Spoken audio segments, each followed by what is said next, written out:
I beg your pardon, madam. We didn't mean to disturb, but may we... Come, but of course, please. But who are these gentlemen? Europeans. To be precise, they're Italians. Journalists. They've come here to the South to conduct an inquest.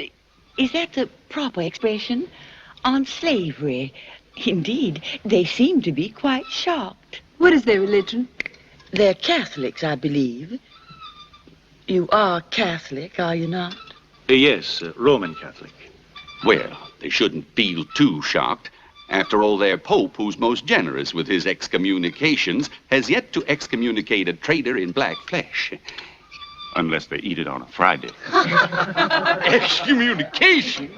Catholic priests here in the South, between one Our Father and another Hail Mary, they raise goats and slaves. And I must confess, they know their business. The last 7 males I bought were sold to me by the St. Inigo Jesuits in Maryland. Finest bunch I ever bought.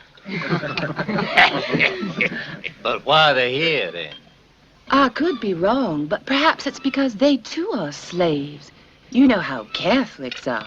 Slaves to the fascination of sin. Perhaps it might be their oppositionist instinct. You know Europeans, ever since the French Revolution, they've been attacking everything. But, madam, times have changed. Rousseau, Diderot, Voltaire. Now, it's Catholics who read the devil's own books. Oh, what would His Holiness in Rome have to say about that? Please, please. These gentlemen are my guests. And I myself have allowed them to move freely about the house. So they can learn who really are the slaves and masters here. Senator, don't, please. No chicken bones, I beg of you. I've had to take 2 of them to the veterinaries already this week. Well, at this point, I have a suggestion that might enlighten our friends from Italy. All of you at this table are distinguished people, and it would be most illuminating to hear your frank and authoritative views on the subject of slavery. For you know what Europeans say about us, that we have a guilt complex and won't talk about it. I agree, and I shall speak first. We cannot hide slavery any more than we can hide an erupting volcano, a forest fire, or leprosy. In my own case, it is true that I have freed my slaves because they were stupid, foul-smelling, sad, and bothersome. I'm an aristocrat. I believe in freedom, but not equality. That is my statement. Signed, John Randolph of Roanoke. I'm Professor Thomas R. Duke. In history, we know that every great civilization was founded on slavery.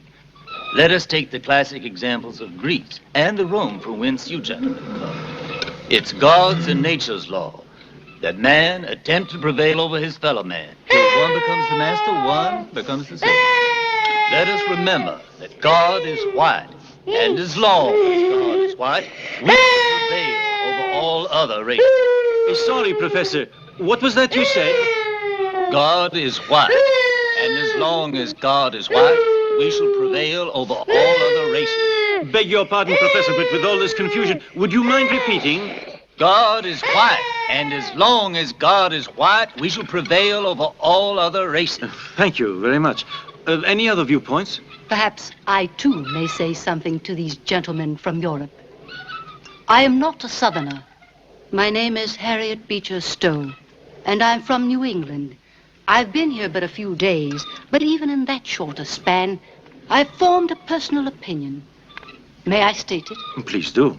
Even if I share the universal opinion that the black race is indisputably inferior to all other races, I must, on the other hand, also state that slaves are of human origin and do have an embryonic intelligence. Oh, really? I do not hesitate to tell you that I entertain for the suffering slave a degree of sympathy which equals the disgust I hold for those who make him suffer. I am an American who no longer understands her Southern kinsmen, and this tragic fact distresses me deeply. I can feel it. Yes, I can feel it. The wind has changed. It has turned. Are we to have a thunderstorm? And is this not a forecast of even more violent storms that may cause our great country's unity to falter? I have heard God's voice, and his word has told me to write a story, to write a book.